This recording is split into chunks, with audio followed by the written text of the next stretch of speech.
That's not an issue, I hope, before the planning board or the city council. It's a decline which is measured in terms of fishing today as opposed to any year you want to use in the past. It's a decline which is measured in terms of the tax dollars which the city takes in from waterfront property owners, which is so minuscule in comparison to the value of that land. It's ridiculous. The harbor is broken. The fort is a part of the harbor, and it's broken too. And I think most people who live there and who work there would say the same thing. I knew what I said wasn't going to be all that popular. I watch your children walking along the street, going back to your residences. I watch that. I watch them walking in the middle of the street. I watch drag racers going there. The sidewalks are in disrepair, as all of you know. There are conflicts between...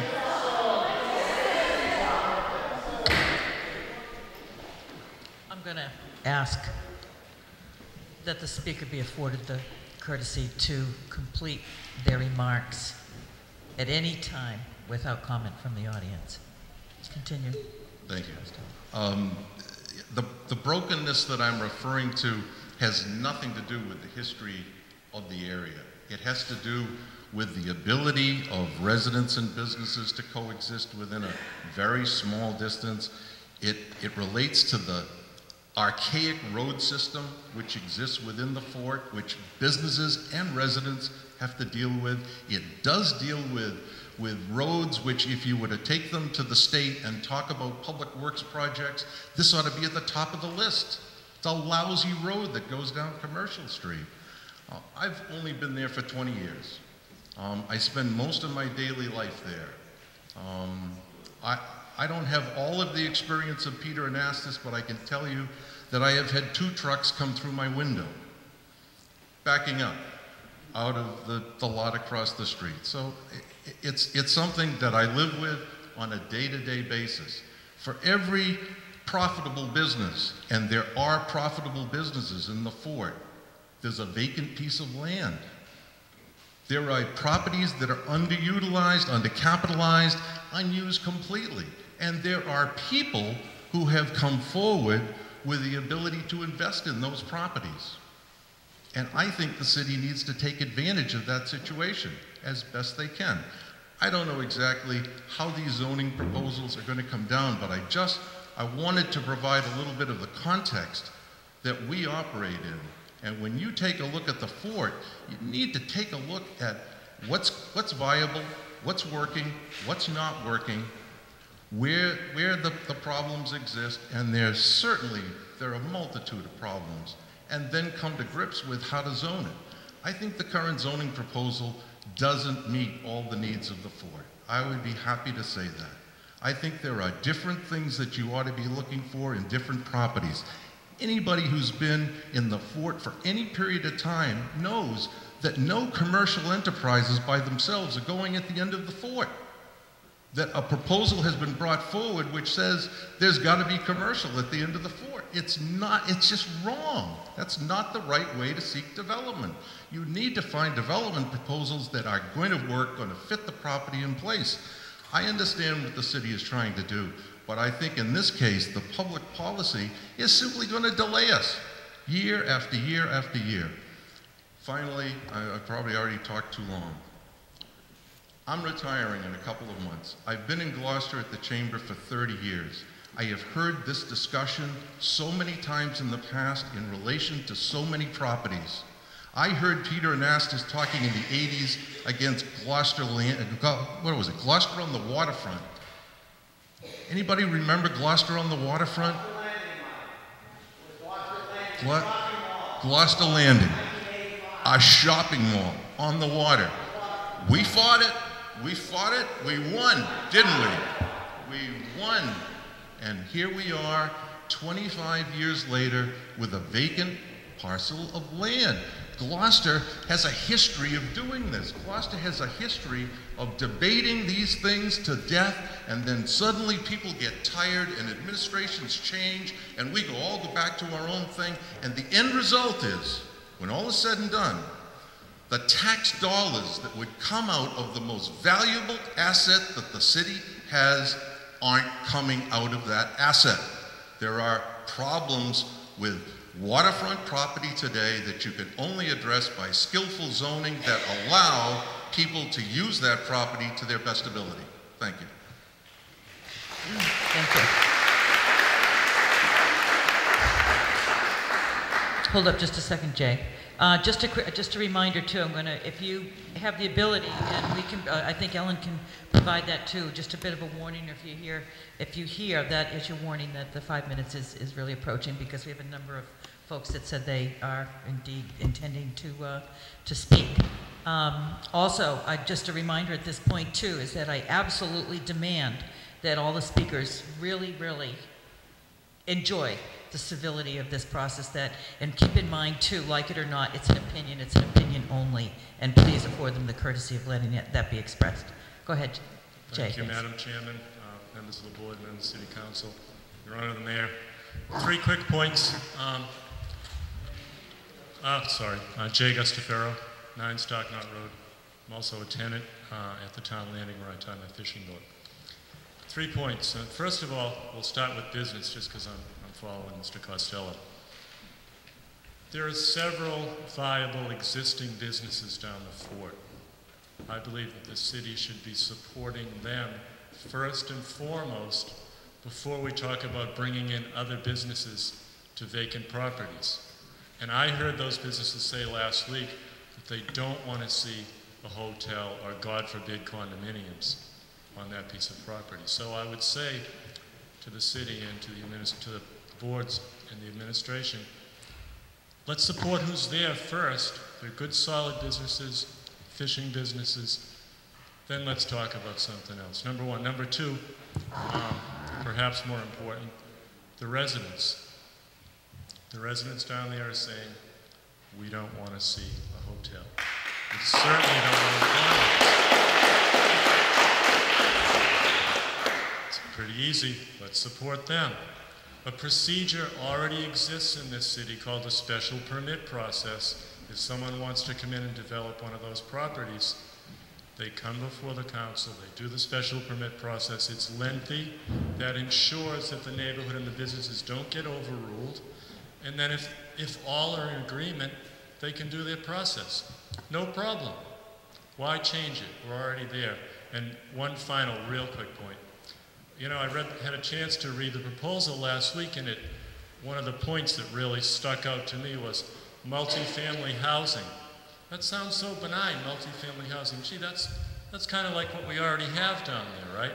Wrong. We're talking about condos, guys. There's no money for multifamily housing development. I think we know in America right now there's a lot of money for luxury condo development. It's probably, you know, for most of us, the money is getting less and less. But for some, it's getting more and more. And where do those people want to live? How about a nice gated community down the fort? Let's run everything else that's there, put the gate up. You know, that segment still has a lot of cash. The rest of us do not. The sharks are circling, you know. The moneyed sharks are circling the Cape. Let's not let it go to condos or, as it was stated, you know, multifamily housing. Thank you for your time. I appreciate it.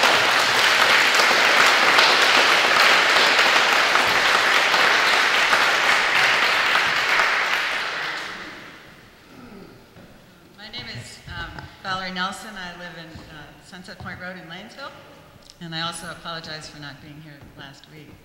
But I would like to agree with Peter Anastas and Maggie Rosa. All my degrees are actually in economics, and my specialty was in market organization and economic development. And what has struck me about Gloucester for many years, and especially with related to the harbor, is that we do things backwards. It is not appropriate or helpful, I think, to view economic development through zoning. I think it's important to try to build a strong economic development strategy first. And then once you understand what the current situation and the prospects are for the long term in the harbor, then you can begin to back up and look at what zoning might be required. But Gloucester, I agree with Mike Costello. I was on the city council many years ago. I've watched these battles over the harbor come up. What we do is we fight down gentrification because no one really in Gloucester wants gentrification. They love this place for the diversity. But then we don't do the next step, which is to go forward and develop the harbor with some good economic development strategies. And so then some of the property owners come back and say, well, no one will rent from us and we need help zoning. But if you look at other ports like New Bedford, they take money from the state, they develop long-term economic development strategies. They start with research, incubators, agencies that seek out businesses and bring them in. And I don't, for my own self, believe it's at all fantasyland to look at leveraging Gloucester has strengths that go so undervalued in this community. All those skills of fishermen, fish processors, marketers. You look at a place like Neptune's Harvest, how they've gone in a few years from an idea from the marine station in Hodgkins Cove into a national and maybe soon international marketing firm with their tremendous product. That's the kind of thing that Gloucester has the capability to do. What we need to do, and I want to give you two actual real examples of what we have not done for years, and I sympathize with Mike. We need to go to the state of Massachusetts and get them to give us money. I don't know if you know, in the environmental bond bill that passed in August, New Bedford got $25 million for harbor infrastructure and development. What did Gloucester get? Zip. Why aren't we going year after year and demanding help in rebuilding this port and economic development strategies? The second thing I want to tell you is that biotech may seem far out. But you know, the thing about Birdseye is you're not going to solve the problems there with rezoning. They've got tremendous toxic pollution there. It's not moved because it's a very, very tough site. Well, just this weekend, I ran into a fellow, a marine biologist from Boston University. And he said that BU, the New England lab, Andy Rosenberg, and about 3 or 4 other universities and research facilities, they sit around at lunch and say, boy, we want to get a research facility and up and running and do collaborative research with fishermen in Gloucester. Now, maybe they could get state money, federal money, fix up, clean up Birdseye, set up a research facility there with the fishermen and get on running new fish products research.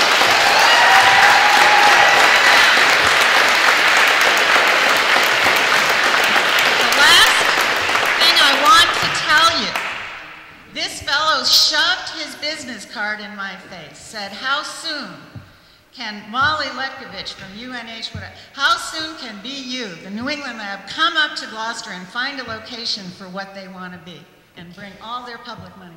I said, has the city of Gloucester spoken to you? And he said, no. We first heard about this idea of the New England Aquarium in June. Now, back full circle, I think it is a huge mistake to under-recognize the resources, skills, talents, and commitment of the Gloucester Harbor and residents, to not recognize that economic development strategies come first. The state and federal government are there to help us do this. People are dying to come in and do important and good work. You do that first, and we have $400,000 in state money to help us do the economic development strategy. At that point, and only at that point, do you think about rezoning as a facilitating strategy.